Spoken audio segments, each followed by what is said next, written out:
राधे राधे दोस्तों, आप सभी का हमारे YouTube चैनल भक्ति लड्डू गोपाल में स्वागत है। हमारे श्री ठाकुर जी बाके बिहारी लाल अपने भक्तों के साथ लीलाएं करते रहते हैं। बहुत सारी बातें जो हम सुनते हैं, बहुत सारी घटनाएं जो हम कहीं ना कहीं से जान पाते हैं और बहुत सारी ऐसी घटनाएं भी होती है जो हम ना कभी सुन पाते हैं, ना ही जिसके बारे में हमें कभी पता चल पाता है। ऐसे ही एक सत्य घटना आज मैं आप लोगों के बीच लेकर आई हूँ। इसे सुनकर आप सभी का हमारे श्री बाके बिहारी जी के ऊपर प्रेम और भी गहरा और भक्ति श्रद्धा कई गुना बढ़ जाएगी। बाके बिहारी जी हम सभी के दिल की बात को कैसे समझ लेते हैं, हमें कब और कितना चाहिए उन्हें सब कुछ पता होता है। आज की कहानी जो मैं आप लोगों को बताने जा रही हूँ वह है वृंदावन से सटे एक गांव से। वृंदावन हो या भारतवर्ष या संपूर्ण विश्व, आज लड्डू गोपाल श्री बाके बिहारी की कृपा से अछूता नहीं है। सभी उनकी महिमा को समझते हैं। वृंदावन से सटे एक छोटे से गांव में एक परिवार में एक छोटी सी बच्ची अपने माता पिता के साथ रहा करती थी। उसके माता पिता और उसके आसपास के सभी लोग बाके बिहारी जी के दर्शन करने वृंदावन जाया करते थे। उस बच्ची को जब समझ आई, वह थोड़ी बड़ी हुई, तो वो अपने पिताजी से कहने लगी कि पिताजी, आप लोग तो हमेशा ही बाके बिहारी जी के दर्शन को जाते हो, तो मुझे भी लेकर चलो ना। उसके पिताजी कहते हैं कि तुम अभी बहुत छोटी हो, तुम चल नहीं पाओगी, मंदिर में बहुत ज्यादा भीड़ होती है, तुम थोड़ी और बड़ी हो जाओ, फिर तुम्हें लेकर चलेंगे। यह सब सुनकर वो बच्ची थोड़ी सी उदास हो गई। समय बीतता गया। बिहारी जी की इच्छा ना हो तो क्या कर सकते हैं, वह लड़की कभी उनके दर्शन ही न कर पाई। उस लड़की को हमेशा यही लगता था कि पूरे गांव में एक वही है जिसने आज तक बाके बिहारी जी के दर्शन न किए हो। यह सब उनके मन में हमेशा चलता रहता था। कहीं न कहीं एक विश्वास कि उन्हें भी बाके बिहारी जी के दर्शन होंगे। वह जब थोड़ी बड़ी हुई तो उनके पिता को उनकी शादी की चिंता हुई। किस्मत का सहयोग कहिए या बाके बिहारी जी की कृपा या उस लड़की के मन की भक्ति और श्रद्धा, वृंदावन में ही उनका विवाह तय हुआ। निश्चित दिन तिथि में लड़की का विवाह हुआ। अब लड़की मन ही मन खुश थी। यह बाके बिहारी जी, अब आप हमसे बचकर कहाँ जाओगे? अब तो मैं आपके पास आ रही हूँ, अब तो आपको मुझे दर्शन देने ही पड़ेंगे। शादी के बाद विदाई। फिर वह अपने ससुराल चली गई।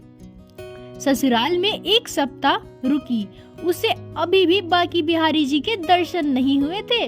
लड़की उदास मन से सोचने लगी, बाके बिहारी जी, लड्डू गोपाल, मुझे आपके दर्शन नहीं मिलेंगे। पहले मैं मायके में थी तो मुझे कभी दर्शन नहीं हुए, अब मैं वृंदावन आ गई, फिर भी आप मुझे दर्शन नहीं दिए हो। सप्ताह दिन के बाद उसके मायके से रस्म के लिए उन्हें लेने आए। अपने मायके चली गई। मायके में 1 महीने रुकने के बाद अब समय था वापस अपने ससुराल लौटने का। उसका पति उसे लेने आता है। पति के साथ वह अपने ससुराल वापस जा रही होती है। रास्ते में यमुना घाट पर उसका पति उससे कहता है कि तुम यमुना घाट पे सीढ़ियों पर बैठो, मैं स्नान करके आता हूँ। लड़की वहाँ घास के पास बैठ जाती है। उसका पति यमुना में नहाने गया। तभी उसके मन में आता है कि मेरी शादी तो वृंदावन में हो गई, मुझे बाके बिहारी जी के दर्शन कभी न कभी तो जरूर होंगे। बाके बिहारी जी के दर्शन तो करूंगी, पर मैं जब उनसे मिलूंगी तो मैं उनसे अपना कौन सा रिश्ता बनाऊंगी, इसके बारे में तो मैंने कभी सोचा ही नहीं। वो मेरे कौन है? ऐसा सोचते सोचते उनके मन में ख्याल आया कि वृंदावन तो मेरा ससुराल है और बाके बिहारी जी किशोर अवस्था में है। किशोर अवस्था तो 16 वर्ष की होती है, मतलब वह मेरे पति से छोटे हैं, वह मेरे देवर हुए। और मन ही मन मुस्कुराकर कहने लगी कि बाके बिहारी जी, आज से मैंने आपको अपना देवर मान लिया है, परंतु वह दिन कब आएगा जब आप मुझे अपने मुख से भाभी कहकर पुकारोगे। लड़की का वह ससुराल था। वृंदावन में वह हमेशा घूंघट लिए रहती थी। मन में यह सोचती थी कि अगर कोई बड़े बुजुर्ग ने देख लिया तो बेवजह बदनामी होगी, इसलिए वह लंबा घूंघट लिए रहती थी। वह लंबा घूंघट लिए वहाँ बैठी थी और मन ही मन बस यही ख्याल उसके मन में था और सोच रही थी कि बाकी बिहारी जी कब मैं आपके मुंह से भाभी सुनूंगी।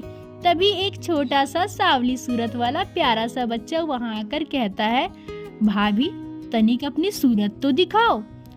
अरे यह कौन बच्चा है जो सूरत दिखाने के लिए कह रहा है। वह अपना घूंघट जोर से खींच लेती है। लड़का फिर से कहता है, भाभी ओ भाभी मुझे अपना चेहरा तो दिखाओ। लड़की सोचती है, अरे ये लड़का कितना बदतमीज है, चेहरा दिखाने को क्यों कह रहा है। कहीं यह मेरा घूंघट ना उठा ले, इसलिए वह घूंघट को और जोर से पकड़ लेती है। लड़का बार बार यही कहता है, भाभी ओ भाभी मुझे अपना सूरत तो दिखाओ। मन ही मन वो बहुत गुस्सा करने लगती है। लड़का उसके घूंघट को अचानक ऊपर कर देता है।